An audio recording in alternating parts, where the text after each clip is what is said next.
Hey folks, this is Josh Schlossberg. Welcome to the Green Root Podcast. For this episode, we have Tim Hermach. Tim Hermach is the Executive Director of Native Forest Council. He is also my former boss. I worked for Native Forest Council back in, I think it was around 2004 to 2007. I don't know, I could have the dates wrong. But Tim taught me more about environmentalism than any person who's alive today, and that's not an exaggeration. So I'm really excited to have Tim on the podcast. So welcome, Tim. Why, thank you, Josh. So you're still out there in Eugene, Oregon. Affirmative. And you have been following basically the decline, and maybe some would even say the demise, of the environmental movement for quite a long time. There's some folks who are now coming out and saying, you know what, it might be that the environmental movement isn't doing its job quite well. And you've been saying that for decades. Yes, since the late 80s.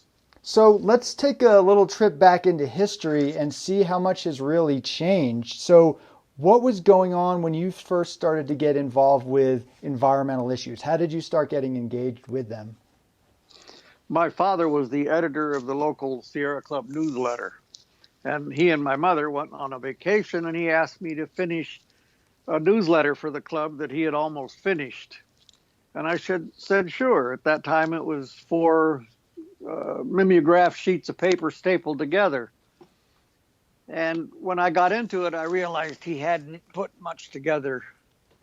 And so I got out, with some of my business stuff and pictures and other things, and found a place where we could get more information printed cheaper.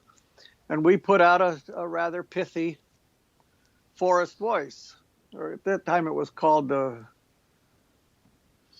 runoff newsletter for the club. Okay. And, things that the club wanted. And I realized that the Sierra Club didn't want us to say those things rather quickly. I got a letter from Carl Pope saying this was wrong.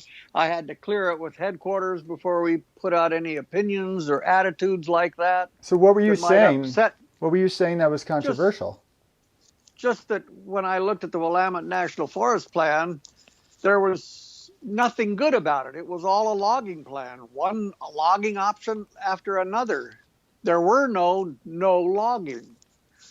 And Teddy Roosevelt, I was familiar with, having saved the national forests or created the forest preserves at the time to protect them from the insatiable appetites of industry.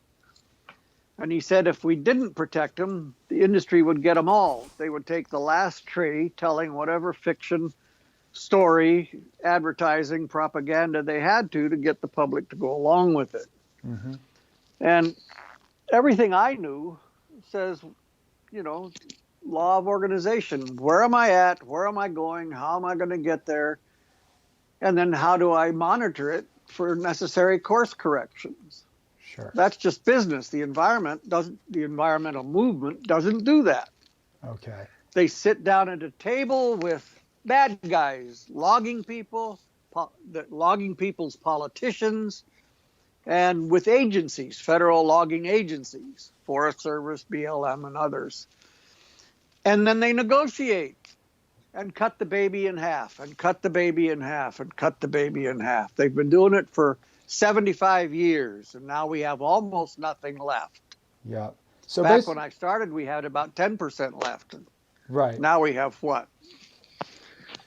Diddly squat. I don't even know the numbers. From any stream. No, it's very, very small. So, and what we do have are in bits and pieces, fragments all over the place. None of them is an intact ecosystem. Right. Absolutely. And I experienced that, across the country, especially when I was living out there in Oregon. Oregon forests out there, the native forests, they have some of the most beautiful forests I've ever seen, but then it's also some of the most hideous landscapes I've ever seen. It's a weird juxtaposition. Yep. But so this was back in the day. This was around what, in the 80s when you were starting to engage with? Late 80s. Late 80s. And so you just came at it with a pretty rational, basic viewpoint. Hey, our job is to advocate for the natural world, and it's not to propose half measures. It's not to bargain with those who are not interested in protecting the natural world, right? Like pretty basic, it seems like that. If you talk to your average person who cares about the world, They would expect environmental groups to be doing that, right? Yep. And at that time, there was nobody doing that. Yeah. Yeah. Well, when I started getting a part of Native Forest Council, that's when I started to understand that just because you call yourself an environmentalist or you're a part of an environmental movement doesn't necessarily always mean that you are doing your best to advocate for that natural world. So starting with that whole newsletter thing, that's definitely not where it ended for you. Where did it go from there? No, it just started a big fight within the Sierra Club. Chad Hansen and David Orr were organizers for us within the Sierra Club, and pretty soon we got, I think, half of the groups and chapters of the Sierra Club to endorse saving what was left. We had logged too much, the forests were being hurt by logging, and it was time to stop so that we could protect not only the native forest, but their topsoil, their air, their clean water, their climate and weather, the fish and wildlife, all the things forests support. It's a euphemism. People all talk about it. These are the lungs of the planet. But they don't realize that that's literally the truth. Mm-hmm. Without those forests, we humans would never have existed on this earth. Exactly. Yeah, we come from the forests. We depend on the forest literally for survival. This is not just, I like to hike out there or it's pretty to look at. Yep. And the funny thing is, halfway into my work, people were telling me, Hermach, you should be saying save the private forests too.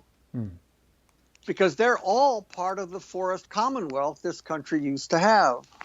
Right. And it takes all of the forests of the world so that we have a living life support system supporting human existence as well as all other lives on Earth as we know it. So when did you first start up Native Forest Council? 89. Okay, 89. And that basically came out of being a part of Sierra Club stuff, realizing it wasn't doing enough, realizing that they weren't even interested in you telling them that and improving it. So you started up your own thing called Native Forest Council.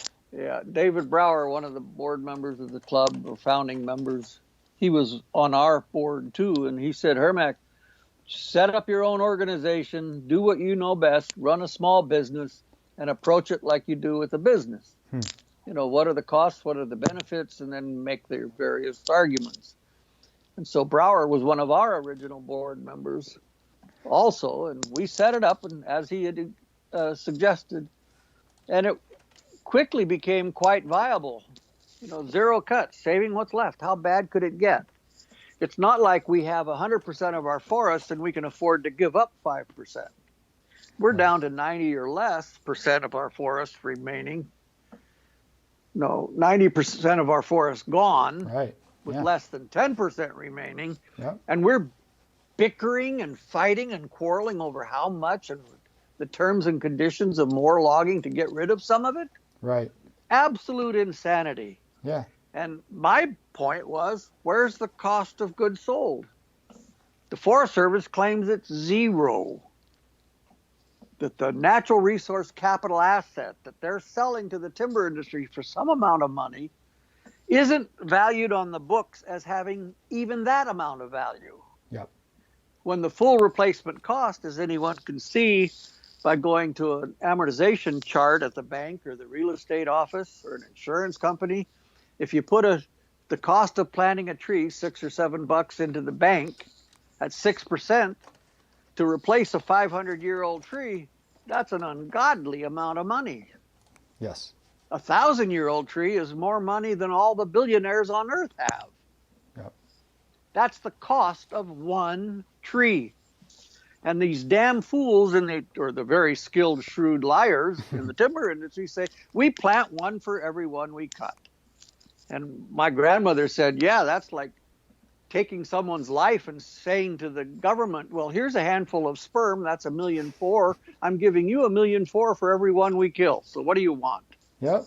Yeah. It's just as dumb because everybody knows one pup tent isn't worth as much as somebody's house. Yes. And I can give them 6 pup tents and it doesn't make up for the loss of their house. Well, that's what I realized. But the damn environmental movement doesn't make those layman's language arguments that have value to everybody. I agree.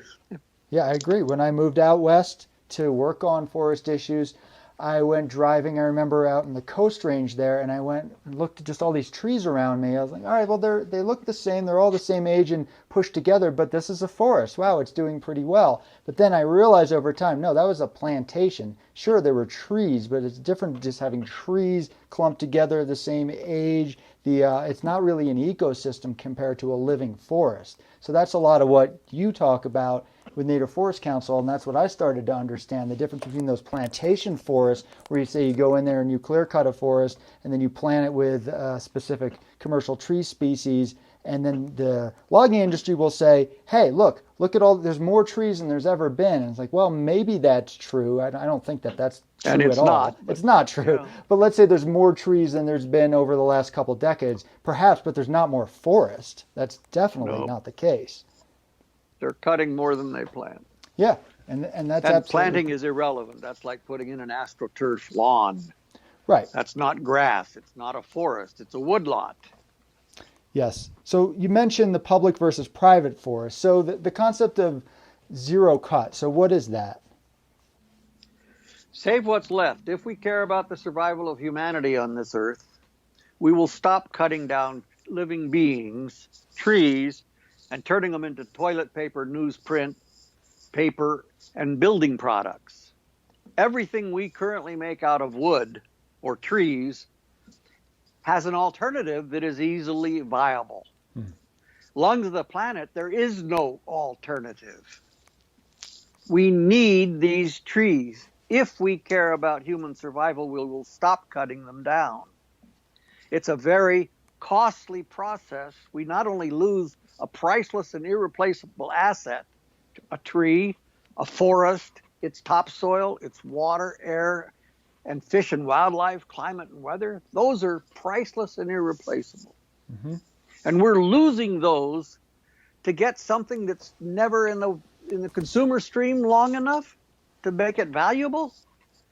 The Swiss countries, in Switzerland, they make building codes of 300 and 500 years. You can't build something out of wood or anything else that doesn't last at least 300 years. Think about it.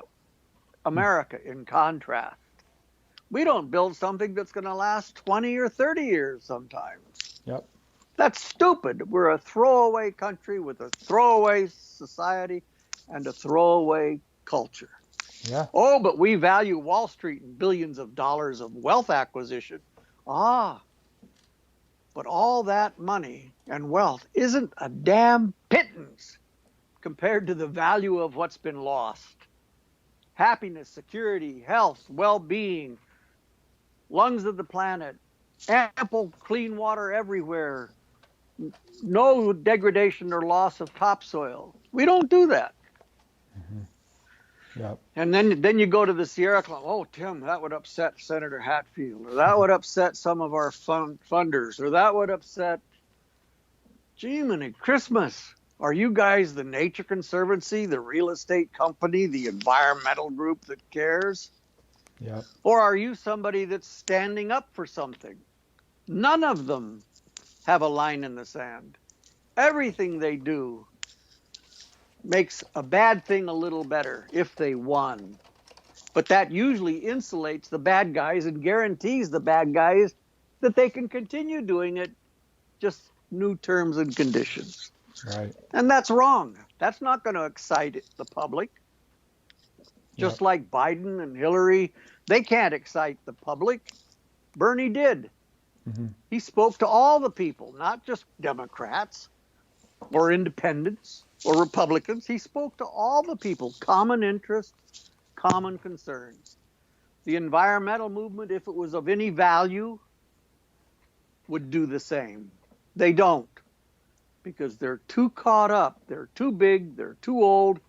They're now managed like a financial institution, protecting its future revenue sources. And like the Democratic Party, they feel they got to pander to the big money, corporations and billionaires. Yep. And we know how that works. Well, that was something that you really called to my attention when I started working for you years ago, is I used to think, well, okay, so we have the Republicans. It's clear the Republicans are not supporters of the natural world for the most part, even though Nixon was the one who created EPA and stuff like that. But let's just Teddy say that, Roosevelt. right, exactly. But let's Yeah. just say modern day Republicans are not going to be the ones who are going to be advancing a lot of environmental legislation. So it's like, oh, well, the Democrats are. But then you pointed out some stuff about Bill Clinton and logging plants. So do you want to talk a little bit about that? Yeah.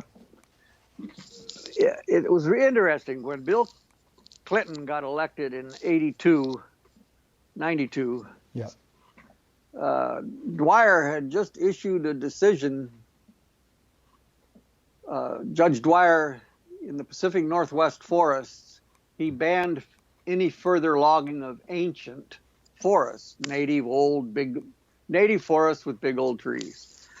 Well, that pretty much shut down sales that hadn't been cut yet and future sales that were on the table for planning, all this kind of stuff. Well, Bill Clinton called together this forest council up in Portland, one of the first acts as president after his inauguration, I think March of 93. Yeah, March of 93. And he got a very few reasonable environmentalists to sit at the table, but 30 or more people from industry and politics and all other walks of life, none of whom really cared about the environment. And of course, what did they end up doing? They came up and dictated that they set up a forest task force that, forest plan and option 9 was the best we could do, which was another logging plan. And Jim Bertel of Kalmiopsis Audubon and I, we came up with option -9. We needed to save what was left and get back much of what had been lost. If we cared about the survival of humanity, we would save what's left and recover desperately as fast as we can everything that had been lost. Yep.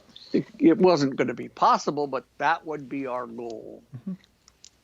And it made sense. Sure. And it held together. And when we went to Washington, D.C.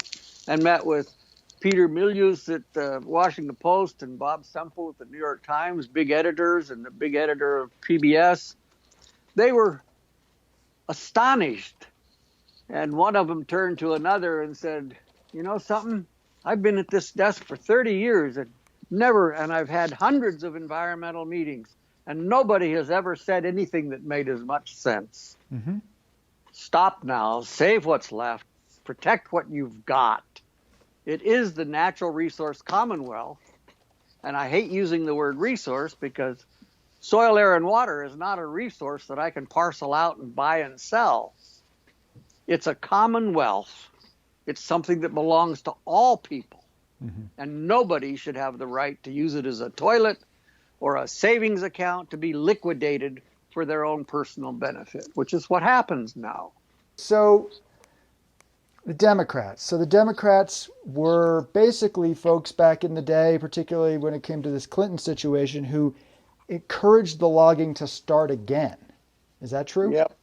Yep, that's what Clinton did. He cut it in half and restarted logging and said they could only sell half of the sales they had planned. Okay. And certain areas were more protected than others. Yep. So, and he boasted about it afterwards. Jim Lyons, Bruce Babbitt, all of his people, George Frampton, they all said, we restarted logging. Yeah. We saved the timber industry and all those logging jobs. Unfortunately, it was all bullshit, because most of the trees cut in the Pacific Northwest get exported unfinished without any value-added processing jobs as logs, chips, cans, birches, pulp, now pellets and chips. How crazy are we? Cutting down forests so we can send them overseas as if that's all we were worth. Yeah. Well, China makes finished products, but we don't. Right. That was what was a huge surprise to me. So that opened my eyes up to, well, maybe the Democrats in some ways are better on the environment, some ways not, apparently, but they're certainly not the answer. And basically that made it so I could never work for a mainstream environmental group after that, because to me it seemed like, and correct me if I'm wrong, that most of what's going on with the environmental movement is just in lockstep with the Democratic Party. Like they're the same thing. Would you say that's Yep. true? Yep. They're both part and parcel of the same beast. Yep. Money. They're bought and paid for by money. And they've got both funder source relationships they want to protect, and they've got political relationships they want to protect. Good point. Even when those political relationships are hurting their fundamental issue, cause for existence. Yes. Well, that's, I think, important to point out. So there are the political aspect, kissing up to politicians, things like that. And then there's the funders. So we're talking about corporate foundations for the most part, right? Yep, both industry and foundations, and then industry approved grants through the Forest Service or Department of Interior, or the foundations that get money from those industry groups.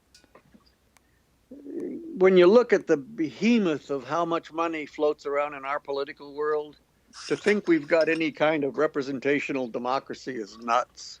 Mm-hmm. We've seen the elections being stolen. There is no credibility or honor in our election process between gerrymandering, voter suppression, and then black box voting. You know, hackers manipulating, even if it's the political party, manipulating vote results, the count. Holy Toledo. And then you look at the people sitting down, all the watershed councils, 3 people that are reasonable and moderate and negotiable on the environment, where there's 30 agency and industry and political representations in those watershed councils. Yep. Folks, that's all that's been going on. Logging is not decreasing, it's increasing. More and more of it is getting exported. We're losing more and more value-added jobs, timber jobs. We've got more and more monster machines doing more and more work, and the forests are suffering even worse than they have in the past. Yep. Yep. Well, and anybody today can go look for themselves. Yes. Go to Google Earth, Bing Maps, Google Earth Pro, pick any spot and then just go round and round and round as you gain altitude, and you can see it stretches from horizon to horizon.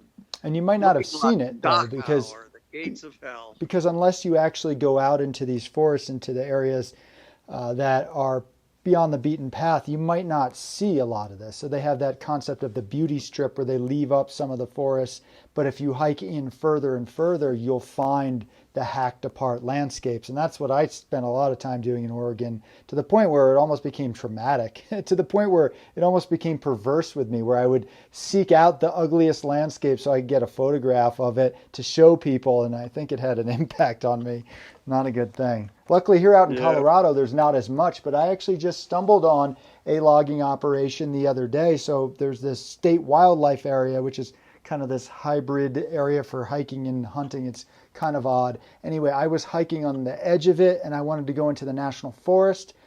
I was kind of off trail, and then through the wilderness area, and literally right up to the boundary of the state land and the national forest land, there were just hacked apart landscapes, like literally right up to where the fence was. So there was a fence where it said national forest on one side and then the state forest on the other. So they cut right up to that line, and I talked to them, and it's something to do with some wildlife stuff that doesn't quite really make a lot of sense. But it's going on everywhere. Oregon and the Pacific Northwest has been the hotbed of that over the last decades, though, that's for sure. But so it's public lands. So zero cut on public lands, the concept of no, not another tree on public lands. But you're also saying it's not enough to just address public lands. We have to look at private forests, which are corporate owned forests owned by the logging industry or even individuals, right? Yes, even though the national forests have become logging war zones, the private lands are worse. How so? How are they worse? They're even more slaughtered. Yeah. I mean, they just strip it and then poison it with chemicals, herbicides, fungicides, and pesticides. They burn. They do all kinds of really poor judgment decisions to try to make forests grow bigger and faster. Yes. When most people who know anything about wood know the faster a tree grows, the less structural strength it has. Yep. Because it's 3 rings per inch instead of 100.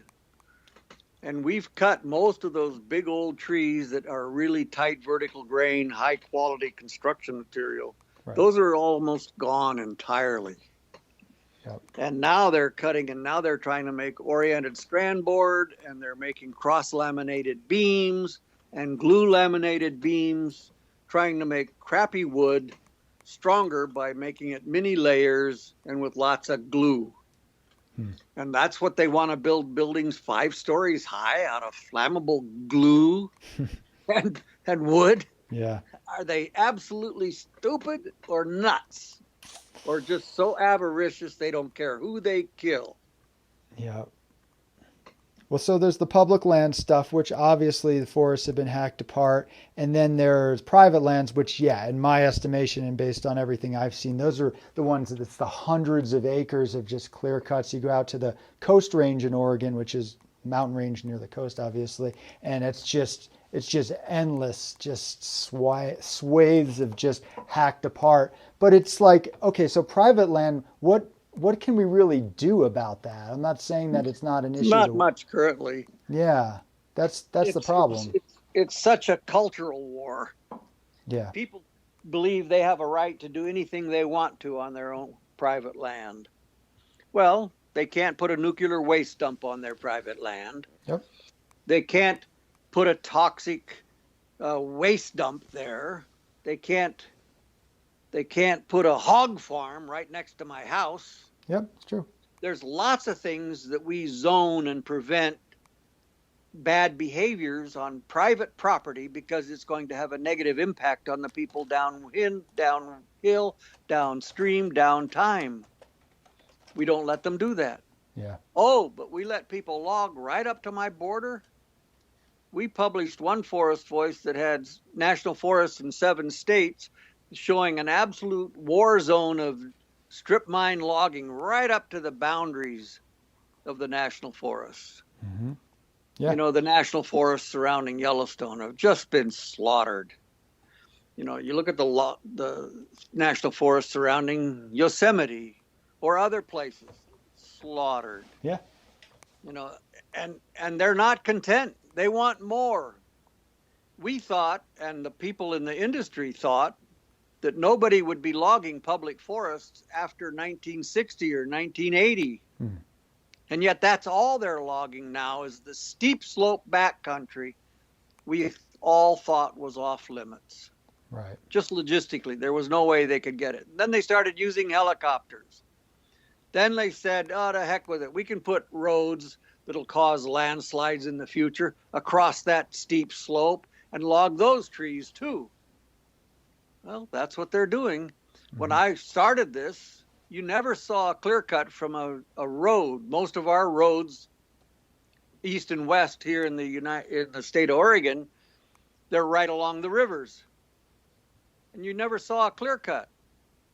Now you can't drive on a river road without seeing clear cuts. Yep. Right down to the river's edge, right down to the highway's edge. Yep. Why? Because they have already logged all of the backcountry. And now they're coming more and more into where it's going to annoy people. Yeah. But fishermen are complaining, yes, because they remove shade from this upstream water sources, which makes the rivers warmer, and it kills more fish. And the steep slope logging all erodes, causes soil landslides and water siltation, which degrades the water quality. And then they spray poisons on those upstream slopes that then filter down into the rivers and streams. Of course, that's untouchable because that's an industry demand. And in Oregon, timber industry wins. Yeah. still to this day. Well, there's been some efforts to push back over the years in terms of looking at taxation issues or putting buffers in terms of where they can spray herbicides, because a lot of folks who live out in the rural communities get that shit sprayed on their houses. It's pretty awful. It's basically a human rights abuse in that regard. Oh, yes. It's always the same. Money doesn't talk. It screams and shouts. Yeah, that's why And in a political world where so many people think they're dependent on money, they don't realize, look at how much more money Bernie Sanders raised talking to the people about issues that they're concerned with. The timber industry could do the same thing. The coal mining industry, they could do the same thing. Yeah. People have the power. The industry doesn't. But until it was explained to me that until I can create so much pleasure or so much pain for a politician, they'll never listen to me. Yep. Currently, the people with unlimited amounts of money, they can cause that amount of pleasure. You do what we want, you'll get rich. Or pain. You don't do what we want, we'll get you destroyed or fired or defeat you. Right. But then if you do what I want and you lose an election, we'll give you a job for life in one of our think tanks at twice the salary. They know how to grease it. Yeah. Well, I think you make a great point about how to reach a politician in terms of what influences them, which is money, but also their constituency. So in my mind, the way to do that is you have a unified movement where you have enough folks who can say, this is what we want. And in my opinion, the concept of zero cut on public lands is still that movement. The idea of bringing people around a concept that is simple, but at the same time makes sense. It draws a line in the sand, but it's not even unreasonable. Like you said, Teddy Roosevelt did it 100 years ago. Well, sure.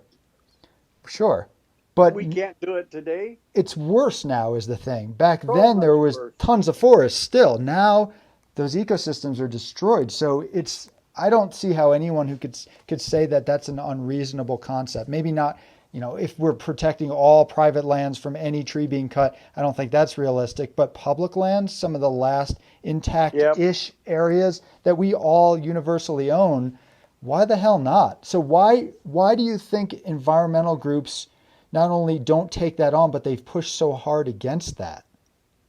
Well, it was explained to me some time ago, the law of organizational dynamics.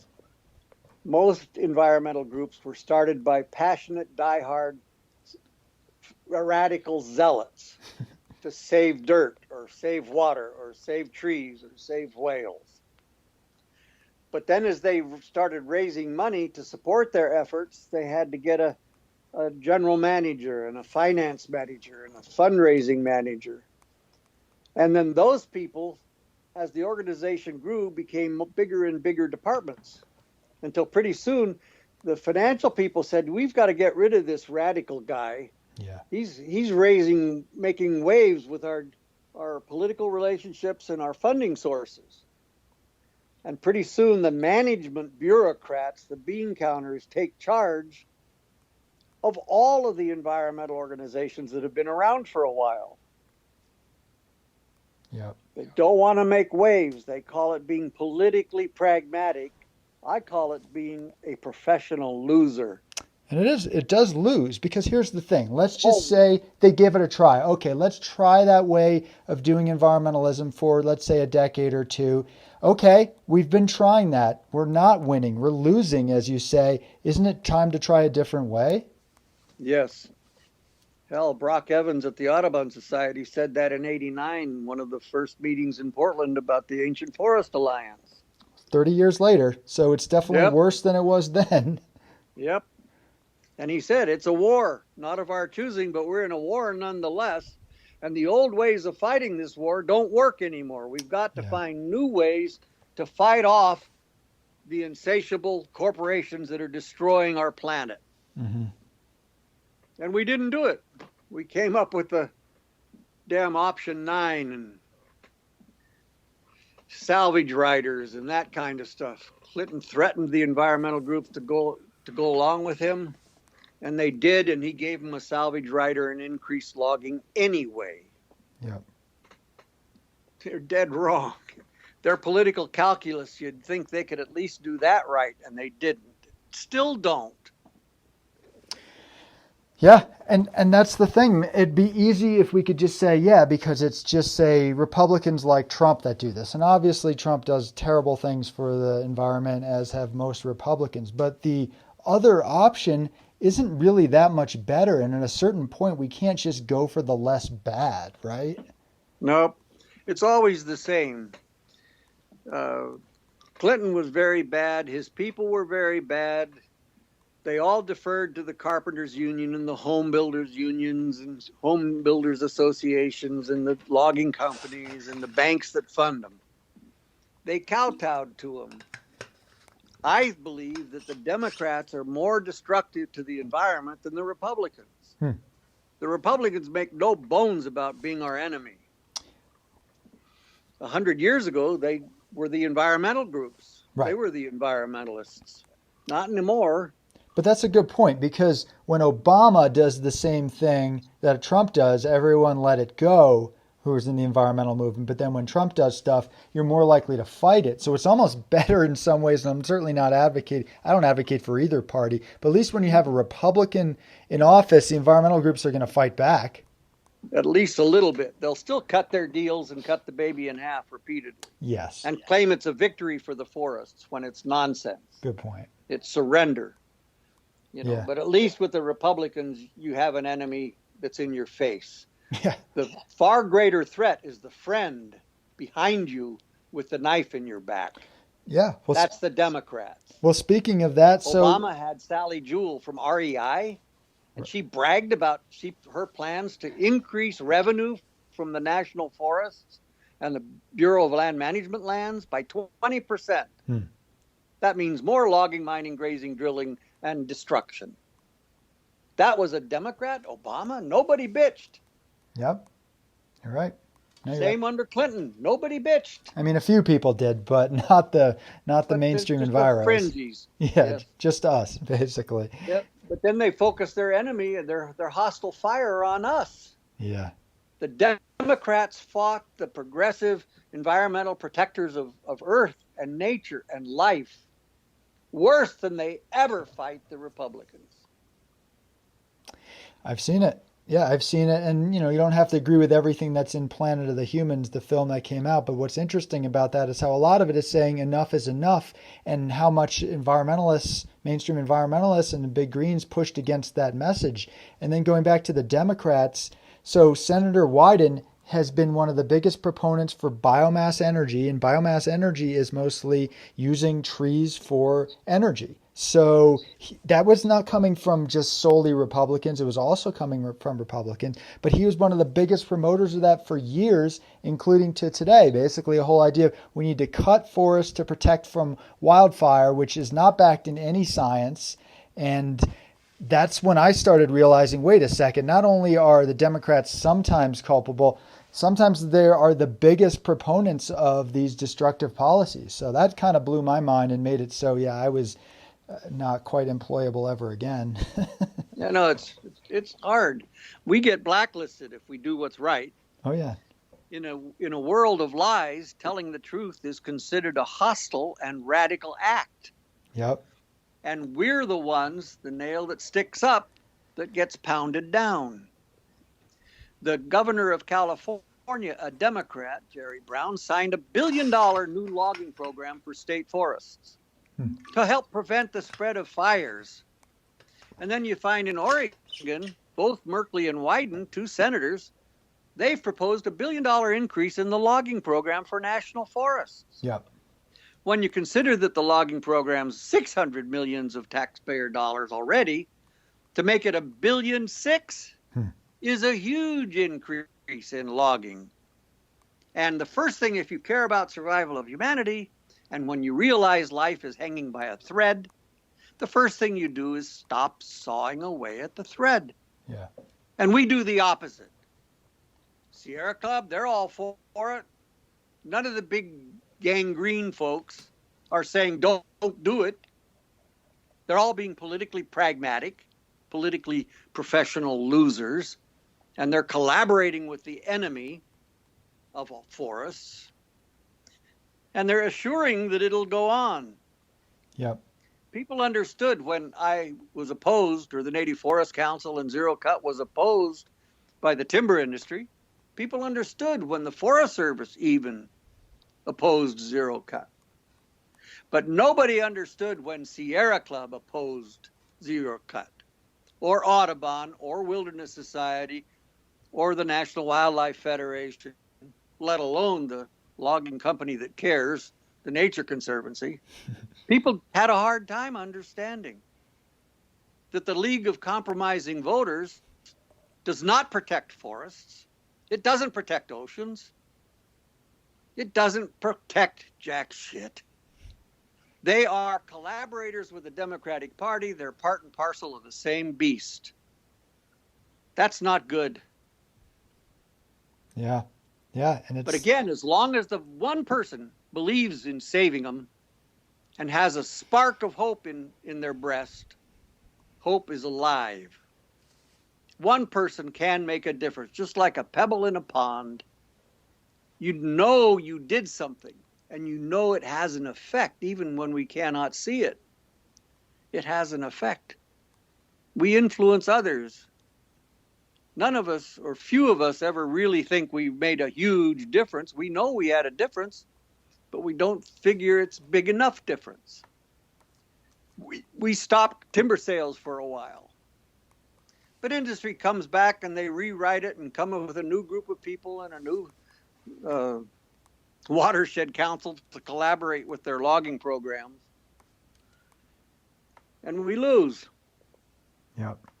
But I think the catastrophes and the calamities are so huge and so close, a lot of things are going to change. Can you believe that logging was considered an essential job? Okay. During the pandemic? Huh.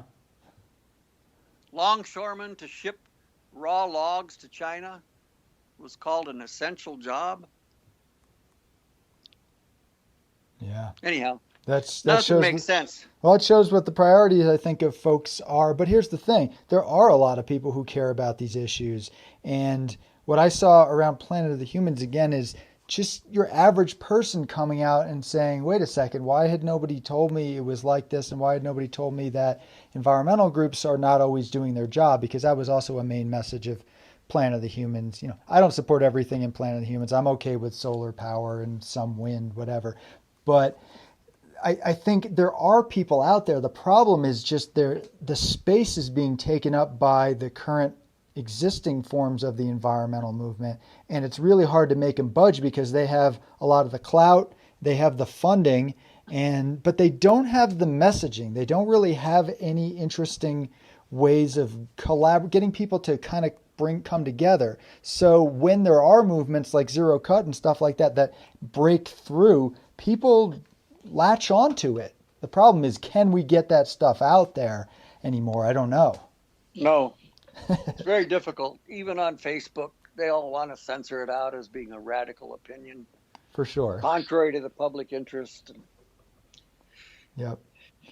But I would say that there are enough folks, though, right now who are out there, and I'm trying to collect a lot of those interviews here in the Green Root podcast, who are saying things that make sense. But we're also fragmented in often our own little different universes that it's hard to come together on anything. And it doesn't mean that there has to be one uniting component, but a general concept. So I think there's still a possibility of that happening.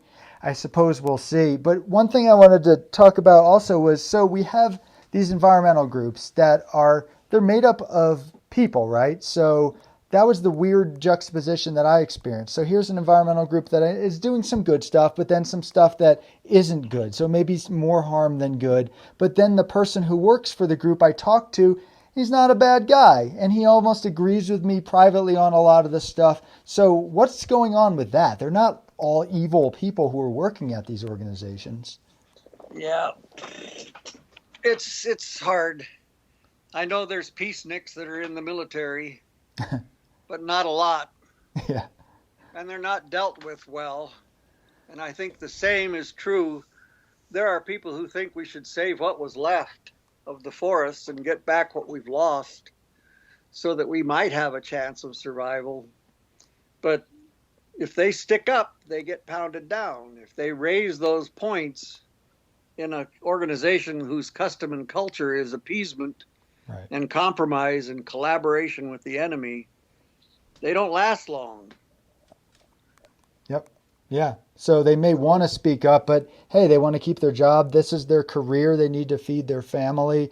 They're not going to stick their necks out. The golden handcuffs. One thing you spoke about the unified movement. Mm.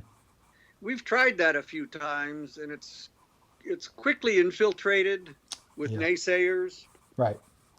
We are not exclusive in our organizing. We usually say, "Ye all come. The doors are open. Come help us save the trees." And then some of the people that come in, just like undercover cops that are starting violence in a protest, infiltrating for disruption and disturbance, well, they do the same thing in a unified Democratic Party. Look at how the centrists, the people who I don't think of as Democrats, run the Democratic Party. The Democratic National Committee, DNC, began a little before Bill Clinton and Biden. But they were big with bragging about how they adopted the Republican playbook and beat them at their own game, raised even more money than they had from corporations. Well, that's what they have done. A unified movement, we shouldn't be unified. We should get rid of the people who don't agree with our agenda, saving what's left. Get them out. Go be in some other movement. The pro-logging, the Wood Products Forever movement. But get out of the movement. Be expelled, tarred and feathered. I don't care, but get them out. The only people that should be in our movement are people that share the agenda and the commitment. 110% effort. Give no quarter, not another inch, not another square inch of trees, nothing. Stop already. Find a new way. When we created the Redwood National Park, we paid every dislocated worker $50,000. That was 20 years ago or more. Criminy Pete, we could do it again. We have to do it again. We have to demilitarize. We're spending 80%, 70% of our budget on the books and off the books for war that produces nothing positive for our world. Right. We're destroying the world for some defense contractors' profits. Well, for criminy Pete, we've got to refocus. And like every sports team knows, if you want to build a winning team, you get rid of the losers, the people that don't want to, won't commit, won't work. Get them gone. And then you work to death and everybody becomes unified. That's a unity that works. Yeah, that makes sense. That's the only unity that works. Every big successful sports coach says the same thing. You've got to be exclusive, you've got to be dedicated, focused, and you've got to have that kind of discipline. Republicans have it, Democrats don't. Because Democrats are the evil genies hiding behind the green curtain. Yeah. They don't want to. Well, what do they you want think? to keep their cushy jobs, pensions for life, Right. health care for life. Oh, but they won't let you have it, or I have it. Yeah. No, it's true. So, yeah, I agree with unifying around a message for sure. I just think, people are going to have differing opinions on certain things. But if you're on an environmental platform, we need to agree with some basic principles. And I think you keep it simple. So like something like, here's the deal. We're saying that all public lands are preserves because those are the areas that we collectively own. And there's some of the last best places. So here's the line in the sand. If you're not down with it, you're not a part of our team. Absolutely. I think that makes perfect sense. And it might not be that there can ever be some sort of movement like that in terms of legislation or taking over the environmental movement. But would you think that enough of that push can encourage or pressure the environmental groups to do a little bit closer to what makes sense? Do you think that's possible? Well, not enough. Less so than it was when we started. Oh, yeah. Bill Clinton, he signed that Telecommunications Act that made monopoly practices by the media industry possible. Yeah. They're the ones that signed off on NAFTA, GATT, and WTO. Yep. You know, they are the ones that cost us 45 million American factory jobs, 45,000 factories shut down because Ross Perot was right when he said it was the giant sucking sound. And it did. Do we ever talk about it or reflect upon it? No. Obama then had the TPP and other ones. New and improved trade agreements. Bullshit. They were all pro-corporate. They are all pro-corporate. And they're anti-United States of American citizens. Every single one of them hurts American citizens. Lost jobs, lost future, lost security, lost tax equity. It goes on and on and on and on. Yep. It reminds me of 1930s Germany. And we're all distracted by wedge issues. Yes. So now where I was able to get certain environmental countervailing opinion into an article that was being written, can't do it anymore. Yes, you're right. 6 corporations make that next to impossible.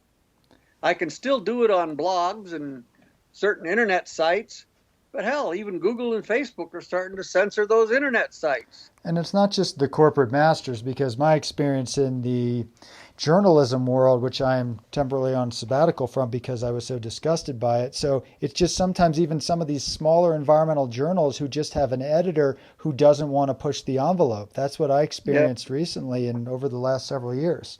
So Planet of the Humans was a good example. I've never seen so many lackluster kiss asses, collaborators with the enemy within the environmental movement just come out and viscerally and attack below the belt problems with Planet of the Humans. Yep. Which is he didn't say he was all he was doing was starting a discussion around certain immutable facts. And the facts are real. We are in danger of losing our ability to survive on this planet because of human degradation and exploitation or extraction or destruction of nature. If you want human life to exist, you got to defend nature in order to protect human life. And we're not doing it. Every single year, we destroy more at an even greater rate. You look at the big thing with Planet of the Humans, they said we got to do something different. Right. The people you're counting on and giving your money to aren't necessarily helping your issue. They tell you they are, but they're not. Yep. They use the issue to raise money, but then they don't use the money to save the issue. Yep.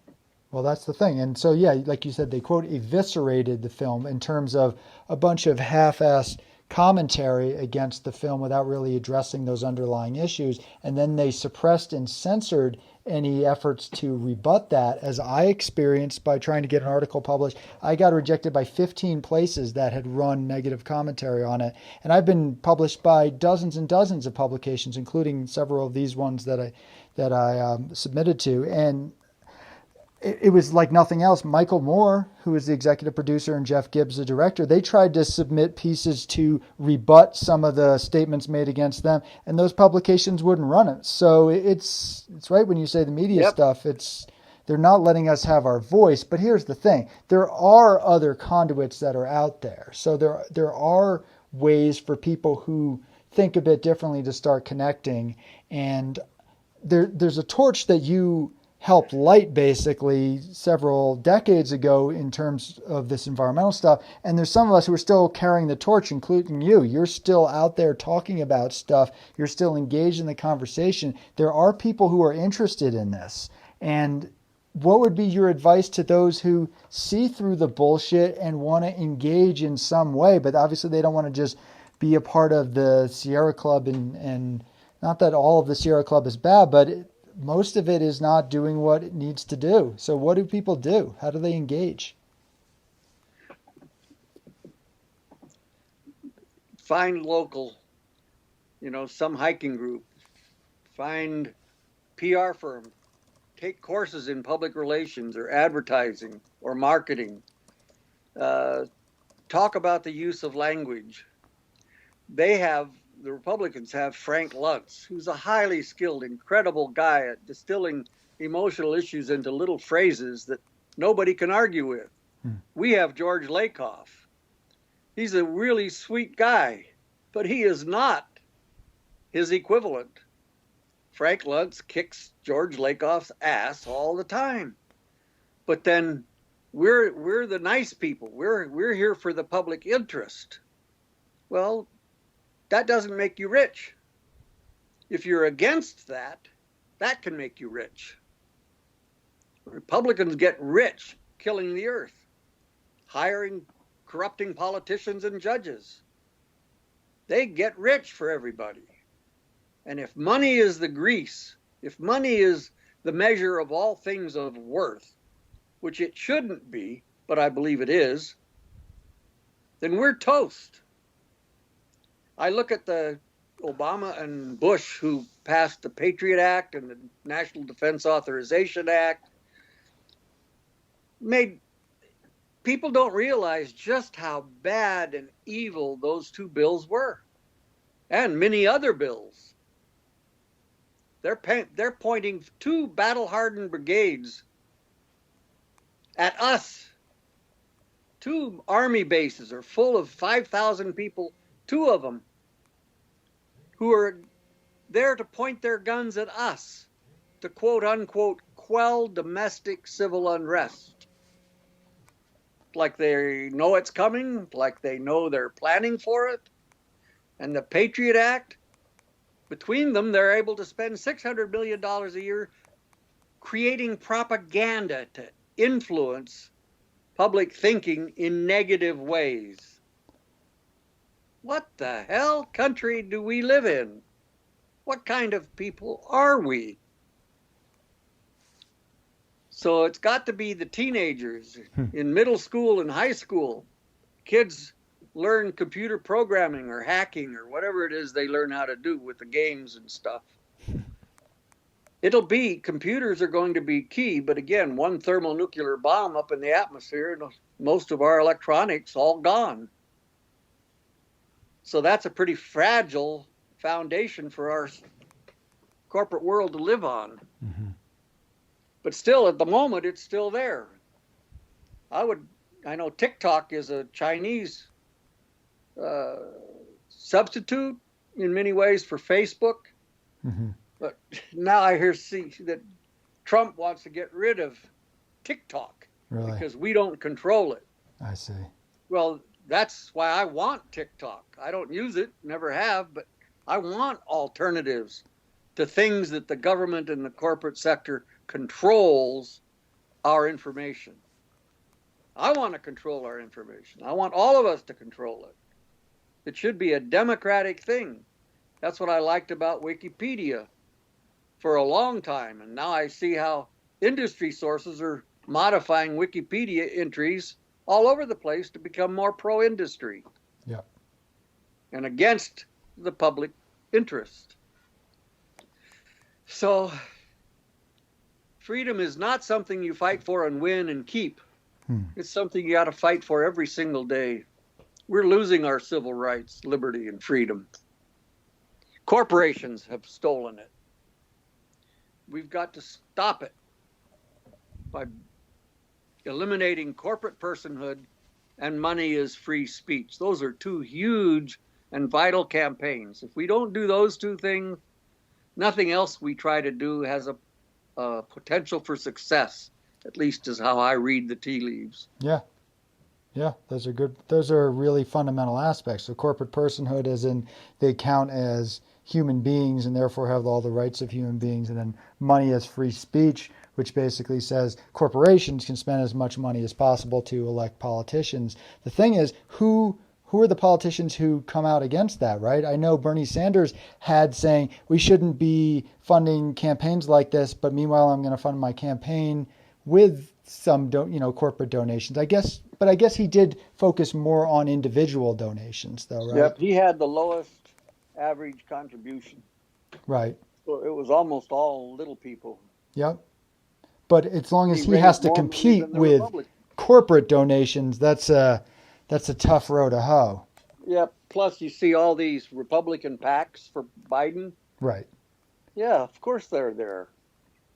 Trump's imploding himself. Yeah. So we're going to find Trump's equal, his substitute, his alternate Trump, who's a Democrat. They're far more alike than different. Yeah, I agree. And we're being sold a bill of goods. We're being Mhm. sold another rotten Democratic candidate that's worse than most Republicans. And he brags about it, just like McGrath running against O'Connell. She's a Trump Democrat. She's a militarist, a warmonger. Yep. She's not. Booker was the one we wanted, and they got rid of him. $40 million from McGrath. Booker did it with $700,000. Came within a squeak of winning. Of course, I think he did win, and they lied and cheated in their counting. I don't believe McGrath won. Anyhow, it doesn't matter. Well, that's going on all over the place. No, but that's the thing. And what I appreciate about a lot of what you put out there is you don't just keep it in that environmental world. You explain, listen, there are deeper root causes that are behind this, and we have to address those as well. And I do think that issue around corporations. So it's not just, the logging industry just popped up out of nowhere. It's, no, we afforded all of these protections to corporations for them to do pretty much whatever they want without having any real repercussions. And of course, we the people purchase some of these products, but I don't think that we require the way that, say, most of these products are produced. We don't require the amount that is produced. There are other alternatives, but we're not really given those choices. Nope. And when you look, people talk about Medicare for all or single payer universal health care. Yeah. Oh, that's welfare. No, it's not. Corporate subsidies are welfare. Sure. The just look at this recent coronavirus stimulus packages. 90% of the money went to corporations. Those are not the people that are suffering. They have assets and borrowing power. The little people who were told 40-some million that they couldn't work anymore, they had to go home. They've lost their job, lost their income, lost their health insurance, and can't pay their rent. Most of those people haven't gotten their first unemployment check or their $1,200 stimulus. Mm-hmm. But corporations got almost $6 or $7 trillion in no questions asked. Here's all the money you can use. They didn't even have to ask for it. It was pushed at them. Yep. Good Lord. That's the priorities, right? Talk to me about it. We've got to stop corporate plunder. And that's what Obama did during the stimulus, right? There was a lot of funding, and that's what funded a lot of biomass facilities. Yep, Obama sent the banks $10 trillion and not one prosecution. Yep. S&L bailout during Republican times, they did. Right. So are you shut down banks and foreclosed and put people in jail? Do you think that it's viable for us to break the duopoly of the Democrats and Republicans, or is that just not possible? Yeah. No, it may be. I don't think anything is impossible. All right. But in the short term, yeah, I see it as being unlikely. Yeah. But look at Prospero. That fruitcake made more sense than Clinton or Bush. Yep. And because of Ross Perot, he got Clinton elected with 25% of the vote. Right. Third party is vital. And if we keep diluting with lesser evil, I know you guys wanted Bernie Sanders, but we're going to force you to have Joe Biden. Right. The one that won't change anything, won't upset any corporate apple carts. Yeah, but he won't get any votes either. Nobody's going to get out of their chair and brave the coronavirus world to go down to a polling station for 650,000 people like Louisville, Kentucky.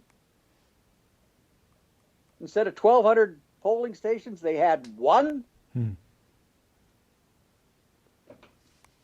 Yeah, no, that's Supposedly true. that election stands.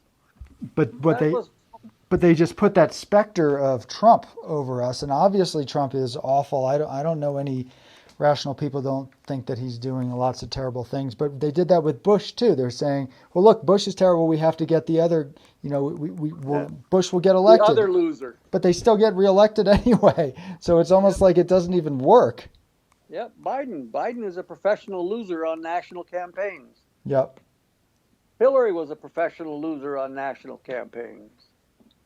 And you look at their platform messages and their campaign messaging, it's no wonder they lost. It was almost as if they were trying to lose. Yeah. You're all a bunch of shits. We don't like you nurses. We don't like you teachers. We don't like you $15 an hour minimum wage people. We don't like any of you. Get a life. Right. Get real. That's never going to happen. Well, why would somebody come out and vote for her on that message? For sure. Biden's got the same message. Promises Wall Street, nothing will change. Well, if it doesn't change, then we're dead. Yeah. So would you say you have, so what is the likelihood that any of this will be turned around? Like if you were to put out a percentage of likelihood, give us a number. Now you're going to bring out my negativity. Is it I don't think there's a chance in hell. This country will turn itself around and rescue itself. Okay. Every civilization in history has imploded before it was exploded, meaning that it killed itself from within with its own military ambitions, or its greed and its avarice and its inequality. That's what's killed every civilization. So far, it's looking like America will be the shortest-lived civilization on Earth. Some of those that imploded were 600 years old or 1,000 years old. Yeah. Ours is what, 300 years old? Or less? Mm-hmm. And we've been at war all but 13 of those years. And all of our money is being taken out of the mouths of our children. Their health, education, and welfare, job programs, job securities, in order to give it to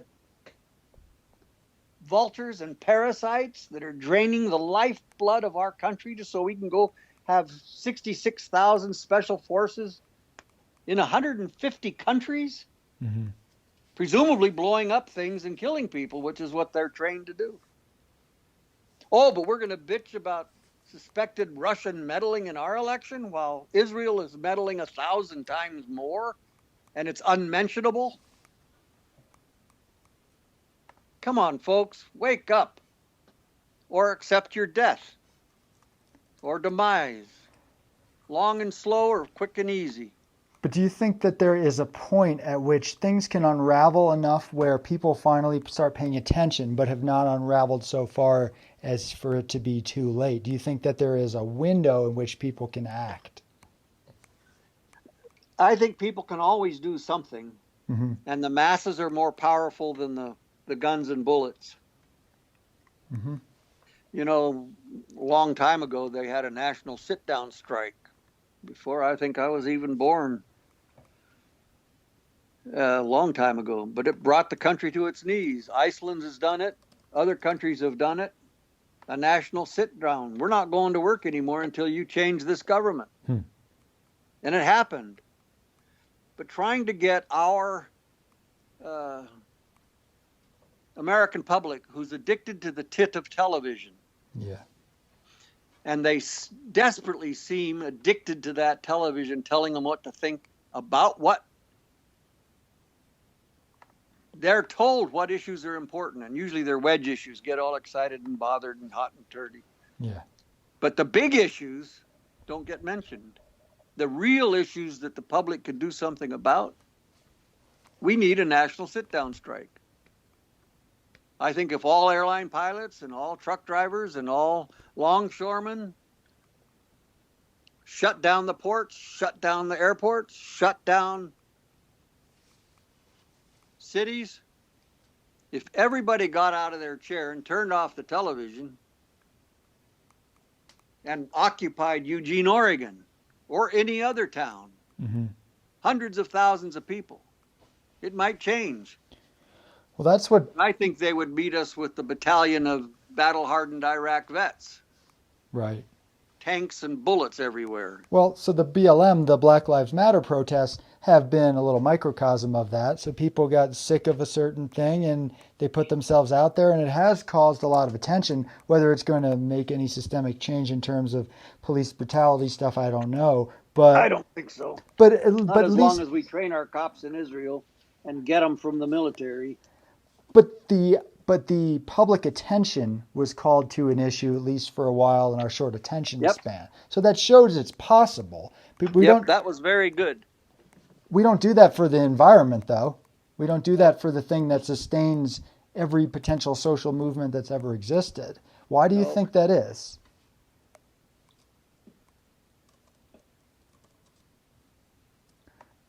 Well, I think it's oppression, brainwashing, indoctrination, distraction, diversion, propaganda.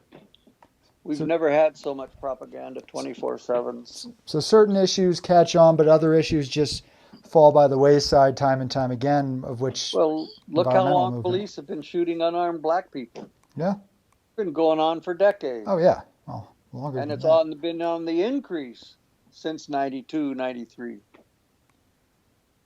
That tough on crime legislation Clinton signed that Biden helped write, tripling or quadrupling prison population. Right. Adding 100,000 cops to our streets and training them in Israel or in the military. Giving $38 billion worth of military surplus weapons and hardware to municipal police forces all over the country. Yeah. Militarizing of police. Hell? Yeah, that's been going on for a while, the militarization, and that's not a right-left issue. That's both sides do it. Yes. 30 years. Yep. We are facing a disastrous, apocalyptic calamity, and it's bigger and closer than most of us can imagine. Mm-hmm. And I don't see any pretty coming. Well, and I think that's a fair thing to point out. I mean, coming back again to Planet of the Humans, just because that is something that went out there into the public consciousness, it wasn't, here are the little specific details about what we think might pave over this little issue a little bit. They're saying we have to confront the reality of what we're dealing with if we are to do anything meaningful. And I agree 100%, because a lot of times we don't really confront it in the proper way. So until we realize that the environmental groups are not really advocating for the environment, until we realize that the Democrats are not that much better than the Republicans and in some ways can actually be worse, then we're not going to move forward in any way. And so then they say, you're dooming and glooming by daring to talk about that. Well, we have to start there. We have to accept where we're at if we're going to move forward in any way. And so I fully support putting out stuff like that. I don't know the answers. I don't have solutions or anything like that, but I know that we can't come up with the answers if we don't have the right questions. So well, I think the answers are common sense and most of us have them.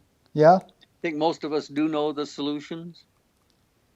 As long as the nuclear industry is indemnified for most of its costs.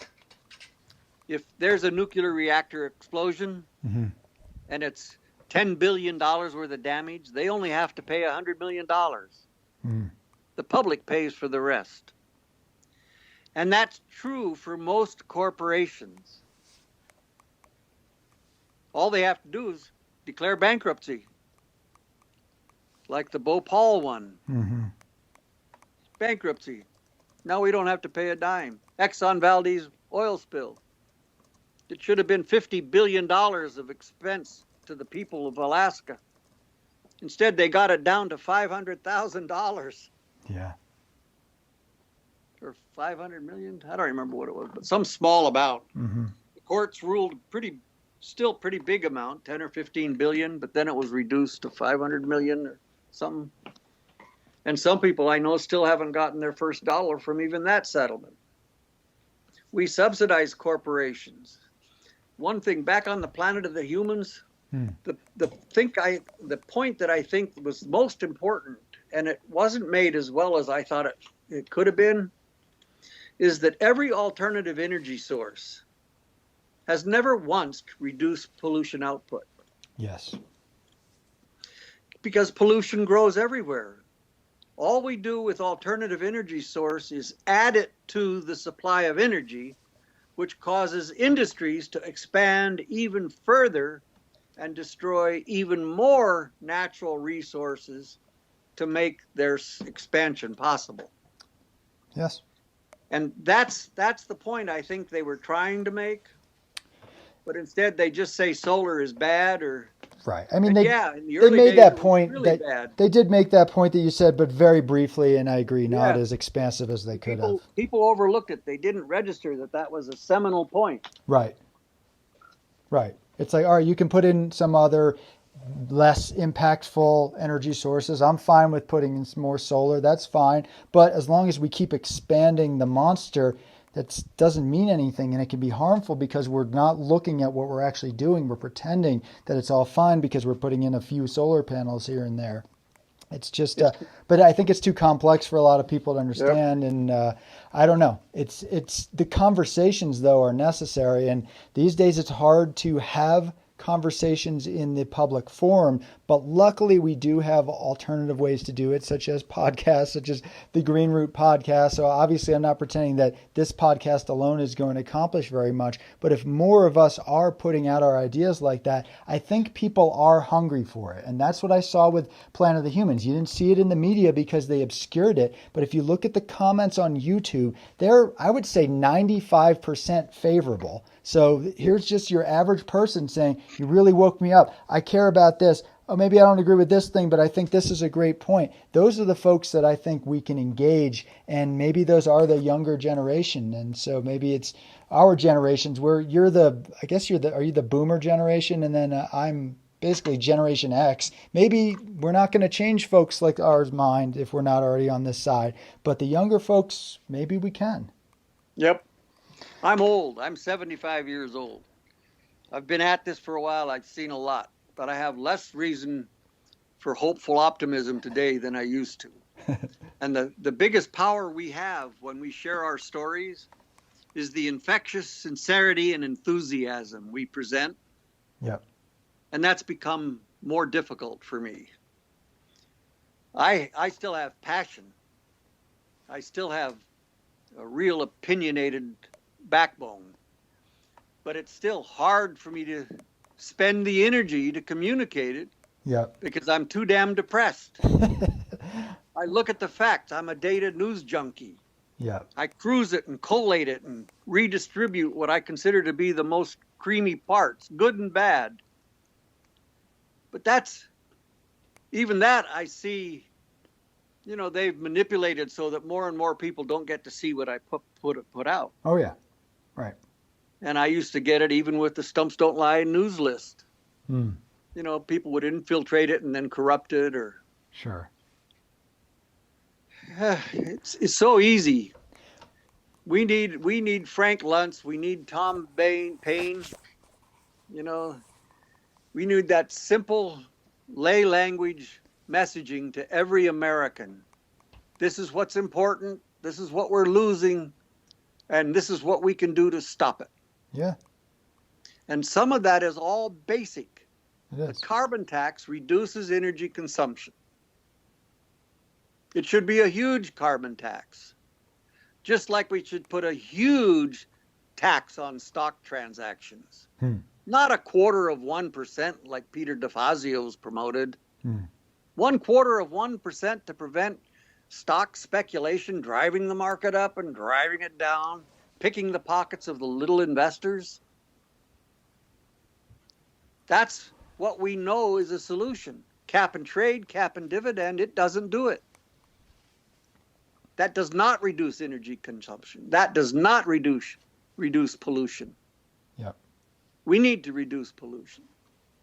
We can't clean up the whole blasted atmosphere. Carbon capture. We've got methane going out. We have methyl bromide going out. We have all kinds of ozone depleting chemicals going out daily. We don't stop it because we're afraid to go after the big financial interests. Mm-hmm.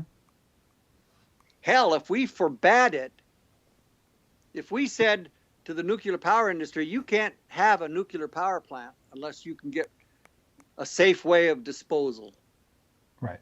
They would come up with a safe way of disposal. Otherwise, it's not worth them investing in the research if we keep immunizing them.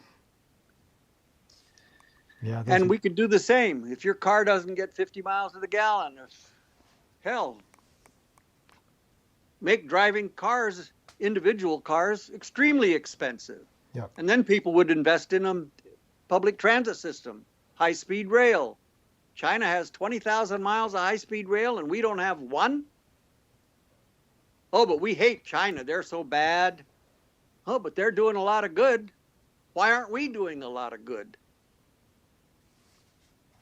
Yeah, I think you speak a lot of truth in terms of we have to be sober about these realities. And maybe you're like a doctor that gives a diagnosis about a health condition. And then you could say, oh, doctor, why did you tell me I have a heart condition? Why are you being so negative? Like, well, I'm trying to save your life. And then can't you just prescribe bed rest and a glass of orange juice and 2 aspirin?